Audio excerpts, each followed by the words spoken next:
Shalom, shalom, bien-aimés dans le Seigneur. Que la grâce du Seigneur Jésus-Christ, l'amour de Dieu et la communion du Saint-Esprit soient votre partage au nom suprême de Jésus-Christ. Alors, soyez la bienvenue à cette leçon, la 7e leçon comprise dans la série d'enseignements qui a pour thématique « Connais-toi toi-même ». Et je vous annonce comme ça que c'est la dernière leçon de cette série d'enseignements. Et par la grâce de Dieu, nous avons vu 6 leçons et nous sommes à la 7e leçon, à la dernière leçon. Et vraiment, je tiens à être reconnaissant à Dieu pour sa fidélité, pour la volonté, pour la disponibilité, pour ces moments qu'il a rendus possibles. Ce n'est pas par ma propre force, mais c'est par sa grâce que ces leçons ont été données. Et je tiens aussi déjà à m'excuser parce que ça fait quelques jours que je ne fais plus de vidéos. Voilà, et par la grâce de Dieu, j'ai eu beaucoup de programmes ça et là, et physiquement j'étais aussi un peu touché. Mais gloire soit rendue à Dieu, le Seigneur renouvelle mes forces de jour en jour. Alléluia. Donc avant de pouvoir donner cette dernière leçon, j'aimerais que nous puissions baisser nos têtes et remercier le Seigneur. Et par la même occasion, nous recommander ces moments. Mon Père et mon Dieu, nous voulons te bénir et te rendre grâce. Nous voulons te remercier encore pour nos vies. Merci pour tes bontés, tes grâces sans cesse manifestes dans chacune de nos vies. Merci pour le manger et le boire. Merci pour le vêtement. Merci pour l'abri. Merci pour la bonne santé. Merci pour la sécurité, pour la protection divine. Mon Père et mon Dieu, nous venons humblement devant ta sainte présence. Nous nous soumettons à toi et nous prions que tu nous enseignes au nom puissant de Jésus-Christ. Saint-Esprit de Dieu, tel que le docteur par excellence, je prie que la capacité d'enseigner me soit accordée. Et je prie également que tu puisses véritablement toucher par ce message tes enfants au nom suprême de Jésus-Christ de Nazareth. Et à la fin de toutes choses, que l'honneur et la gloire te reviennent. Au nom de Jésus-Christ. Amen. Alors, soyez la bienvenue encore une fois de plus à cette nouvelle leçon. Donc, c'est la dernière leçon de cette série d'enseignements que nous avons commencé depuis le 12 juillet. Connais-toi toi-même. Alléluia. Alors, j'aimerais nous parler du disciple. Par la grâce de Dieu, nous avons vu que nous sommes importants pour Dieu. Et c'est même là la première connaissance, si je peux m'exprimer ainsi, que nous devons avoir ou connaître. C'est que nous sommes importants pour Dieu. Nous avons vu que Dieu a besoin également de nous. Parce que nous sommes importants pour Dieu, il a besoin de nous, il a besoin de nos mains, il a besoin de nos pieds, il a besoin de notre cerveau, il a besoin de nos bouches. Il a besoin de nous entièrement pour la gloire de son Seigneur. Et aujourd'hui, nous parlerons du disciple. Qui est le disciple? Vous savez, la recommandation que le Seigneur nous a donnée, c'est d'être des disciples. Aller partout dans le monde. Non seulement c'est que nous puissions être des disciples et que nous puissions faire aussi des disciples. Il a dit, allez partout dans le monde, prêcher la bonne nouvelle, et de baptiser au nom du Père, du Fils et du Saint-Esprit et faire des disciples. Alléluia. Et j'aimerais que nous puissions essayer de comprendre qui est un disciple. Alléluia. Un disciple, c'est un croyant discipliné. Le mot disciple provient de discipline. Donc, un disciple, c'est un croyant qui est discipliné, qui est soumis à une certaine discipline. Alléluia. Et dans 1 Pierre chapitre 2, verset 21, c'est Jésus-Christ qui parle. Et là, il nous montre certaines traces. Nous pouvons même lire cela par la grâce de Dieu. Pour ceux-là qui sont pour ceux-là qui ont les Bibles avec eux, vous pouvez lire cela. 1 Pierre chapitre 2, verset 1, verset 21. Le Seigneur Jésus-Christ, dans ce passage, nous montre certaines traces. Alléluia. Le disciple, c'est un croyant discipliné et c'est quelqu'un qui suit les traces d'un maître. On est disciple de quelqu'un. De même, dans la Bible, il y avait Jean-Baptiste, il avait des disciples. les disciples, ce sont ceux-là qui sont soumis à un maître, qui suivent un maître, qui suivent les traces d'un maître. Et Jésus-Christ nous a donné, dans le livre de 1 Pierre chapitre 2, verset 21, certaines traces que nous devons suivre pour être ses disciples. Et devons suivre ces traces de façon régimentaire ou encore de façon stricte. Alléluia. Donc le disciple, c'est un croyant discipliné et c'est quelqu'un qui suit les traces d'un maître. Alléluia. Donc, ça voudrait dire qu'en tant que disciple de Jésus-Christ, nous devons suivre les traces de Jésus. Et le disciple, le maître, le plus souvent, est au-dessus du disciple. Le maître est plus supérieur que le disciple. Le maître est plus avancé que le disciple. Alléluia. Parce qu'on ne peut suivre, on ne peut suivre qu'un maître. Et même d'abord, maître, c'est quelqu'un qui est au-dessus de nous. Alléluia. Donc, c'est quelqu'un qui est forcément supérieur à nous. Alléluia. Il est écrit dans le livre de Matthieu, chapitre 10, les versets 24 à 25. Jésus-Christ dit, le disciple n'est pas plus grand que son maître, ni le serviteur plus que son Seigneur. Alléluia. Le disciple n'est jamais plus grand que son maître. Le serviteur n'est jamais plus grand que son maître, que son Seigneur. Alléluia. Donc le disciple est le célibataire. Et le maître, c'est le maître. Le disciple suit simplement les traces du maître ou encore du Seigneur. 1 Jean chapitre 3, verset 2. La Bible dit que le seul moment où nous serons exactement semblables à Jésus-Christ, c'est lorsque il viendra nous prendre. Et la Bible déclare que nous aurons un corps semblable à lui. Alléluia. Mais étant encore sur la terre, nous sommes des disciples de Jésus. Et nous devons suivre les traces de Jésus. La raison pour laquelle Dieu a besoin de toi et a besoin de moi, c'est pour que nous puissions être des disciples. C'est pour que nous puissions suivre ses traces. Alléluia. Il est écrit ceci dans le livre d'Hébreux chapitre 12, au verset 2. Ayant les regards sur Jésus, le chef et le consommateur de la foi. Alléluia. Le disciple de Jésus-Christ doit avoir pour cible Jésus-Christ. Le disciple de Jésus doit avoir les yeux fixés sur lui.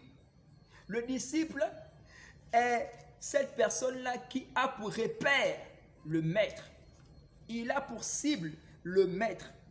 En fait, il a même ses aspirations, c'est pour son maître. Alléluia. Tu dois faire de lui la cible vers laquelle, ou encore l'objectif vers lequel tu dois aspirer chaque jour, en te portant en avant chaque jour comme Paul. Il est écrit dans le livre de Philippiens chapitre 3, les versets 12 à 14, c'est Paul qui parle, il dit, oubliant ce qui est en arrière et me portant vers ce qui est en avant. Et le maître le plus souvent est en avant, il est celui-là qui montre la voie aux disciples. Et les disciples sont focus sur lui. Alléluia. Et l'apôtre Paul, il a dit pour lui, il laisse ce qui est en arrière. Laisser les gloires, laisser le monde de ses convoitises. Et il se porte en avant en suivant le maître, en suivant les traces du maître. Alléluia. Et le disciple, c'est quelqu'un qui doit chercher à faire plus. C'est quelqu'un qui cherche à faire plus. J'ai donné un enseignement ici, dans cette série d'enseignements-là, une leçon. Et j'ai parlé là de ce qu'on appelle l'amélioration continue et son QHSE. L'amélioration continue, c'est le fait de ne pas se contenter de l'acquis, mais de faire beaucoup plus. Alléluia. Le disciple est celui qui est appelé à faire plus que le maître. Jésus-Christ a dit dans le livre de Jean 14, au verset 12, qu'il en fera de plus grandes parce que je m'en vais vers le Père. La partie B. Alléluia. Donc, en tant que disciple de Jésus, nous sommes appelés à faire plus que lui. S'il a ressuscité 2 morts, le disciple doit faire plus. Il doit ressusciter 4 morts, il doit faire le double. Si Jésus-Christ a guéri 5 malades, ça voudrait dire que toi, en tant que disciple, tu dois faire le double. Tu dois guérir 10 malades. Alléluia. Souvenez-vous que Élisée était le disciple d'Élie. Il avait quoi? Il avait la double portion d'Élie. Donc, ce que Élie a fait, il a fait ça doublement. Et c'est cela en fait le disciple. Il doit faire plus que le maître. Alléluia. Et le disciple, le maître aussi, c'est un peu comme un père. Et on a l'habitude de dire que malheur à celui, au fils qui ne fait pas plus que son père. Donc, en fait, c'est cela. Celui-là qui est censé suivre les traces d'un leader, d'un maître, doit faire plus que le maître. Alléluia. Et donc, nous devons, en tant que disciples de Jésus-Christ, faire plus que lui. Alléluia. Je prie pour toi et pour moi que cela sera notre partage au nom puissant de Jésus-Christ. Nous allons porter plus de fruits. Nous allons faire plus de miracles. Nous allons guérir plus de malades. Nous allons faire marcher plus de paralysiés pour Jésus-Christ au nom suprême de Jésus-Christ de Nazareth. Et bien aimé, examinons un peu ce passage, ce verset, Matthieu chapitre 16, le verset 24. Jésus-Christ dit ceci. Alors Jésus dit à ses disciples, si quelqu'un veut venir après moi, qu'il renonce à lui-même, qu'il se charge de sa croix et qu'il me suive. Le disciple, c'est celui-là, un disciple de Jésus-Christ, c'est celui-là qui se détourne, hein, qui renonce à lui-même. Renoncer à lui-même, c'est renoncer à nos penchants, c'est renoncer à ce qui est pour nous, ce qui est pour nous un gain. C'est pouvoir renoncer à toutes ces choses, renoncer à soi-même. Alléluia. Et il y a plusieurs implications là-dedans. Tout d'abord, il y a l'abnégation ou encore le sacrifice de soi, qui veut dire que tu dois avoir la bonne volonté de pouvoir jeûner, de pouvoir te sacrifier pour le Seigneur, de pouvoir même être prêt à accepter les persécutions, la persécution de la chair. Alléluia. Vous savez, notre plus grand ennemi, ce n'est pas d'abord le diable. Notre plus grand ennemi, c'est notre propre chair. Lorsque le diable veut t'atteindre, te détruire, il va collaborer avec ta chair. Si la chair ne succombe pas, à ce moment-là, le diable ne pourra rien faire. Il est faible. Alléluia. Et c'est la raison pour laquelle la Bible nous demande de vivre selon l'esprit et non pas selon la chair. Parce que la chair est l'élément qui peut t'empêcher d'être réellement un disciple de Jésus-Christ. Raison pour laquelle tu dois pouvoir dominer ta chair. Tu dois pouvoir renoncer à toi-même, à tes propres plaisirs, aux plaisirs de la chair. Alléluia. Au profit des plaisirs, des volontés de ton maître. Le disciple n'est pas celui-là qui met en avant ses propres désirs ou ses propres plaisirs. Mais il est celui-là qui met en avant les désirs du maître. Et là, ça me renvoie à ce que le Seigneur m'avait dit par rapport aux affaires, au fait que les affaires de Dieu soient pressantes. Une affaire pressante, c'est une affaire prioritaire. C'est celle qui passe avant tout. Les affaires du roi sont pressantes. Et en tant que disciples de Jésus-Christ, nous faisons passer d'abord nos affaires avant les affaires de Dieu. Et nous ne sommes vraiment pas des disciples même. Le disciple, c'est celui qui fait passer l'affaire de Dieu avant son affaire à lui. Alléluia. Voici le véritable disciple. Et donc, Paul il dit, je traite durement mon corps et je le tiens assujetti. Alléluia. Nous devons tenir notre corps assujetti. Nous devons oublier les succès passés, les gloires passées. Tout ce qui est pour nous un gain, là, nos penchants, ce que nous aimons, là, nous devons laisser cela pour Christ. Alléluia. En réalité, même les gloires que nous devons avoir, ces gloires-là, c'est pour Christ. Le succès que nous devons avoir là, c'est pour Christ. Parce que nous appartenons totalement à lui. Alléluia. Et le disciple également, c'est un imitateur. C'est quelqu'un qui imite son maître. Il imite son Seigneur. Il imite un leader. Alléluia. Et Jésus-Christ a dit quelque chose. Ce n'est même pas Jésus-Christ, c'est l'apôtre Paul. Il dit que soyez mes imitateurs comme moi-même je le suis de Christ. Alléluia. Premièrement, d'abord, le leader que nous devons suivre, le leader par excellence que nous devons suivre, c'est le Seigneur Jésus-Christ. Nous devons être l'imitateur de Jésus-Christ. Alléluia. L'imitateur de Jésus-Christ. Il est écrit ceci dans le livre de 1 Thessaloniciens chapitre 1 verset 6. Et vous-même, vous avez été mes imitateurs et ceux du Seigneur en recevant la parole au milieu de beaucoup de tribulations et avec joie. du Saint-Esprit. Bien-aimé, tu es un imitateur de Christ en tant que disciple. Alléluia. Et nous devons également non être premièrement d'abord disciple imitateur de Christ, mais être disciple ou encore imitateur des leaders. Hein? Parce que ce qui est sûr, c'est que Dieu, pour agir au travers des hommes. Dieu, pour diriger, pour orienter quelqu'un, oriente. Il est seul frère qu'il oriente par son esprit, mais il oriente aussi au travers des hommes. Alléluia. C'est la raison pour laquelle nous devons pouvoir avoir un mentor. Il est important d'avoir un père qui va t'orienter, un leader que tu dois suivre. Alléluia. Mais quel est le leader que nous devons suivre? Le leader que nous devons suivre, c'est ce leader-là qui est lui-même soumis à Christ. Soyez mes imitateurs comme moi-même je le suis de Christ. Donc ça voudrait dire que celui-là que tu dois imiter doit avoir aussi pour imitateur Christ. À partir de ce moment-là, c'est un véritable leader que tu dois suivre. On ne suit pas aussi pour suivre. On suit ou encore on imite quelqu'un qui imite Christ. Alléluia. Quelqu'un qui imite Christ. Amen. Maintenant, comment être un véritable disciple? Comment faire pour être un véritable disciple? Hébreux chapitre 13, verset 7 et verset 17 dit ceci. Souvenez-vous de vos conducteurs qui vous ont annoncé la parole de Dieu. Considérez quelle a été la fin de leur vie et imitez leur foi.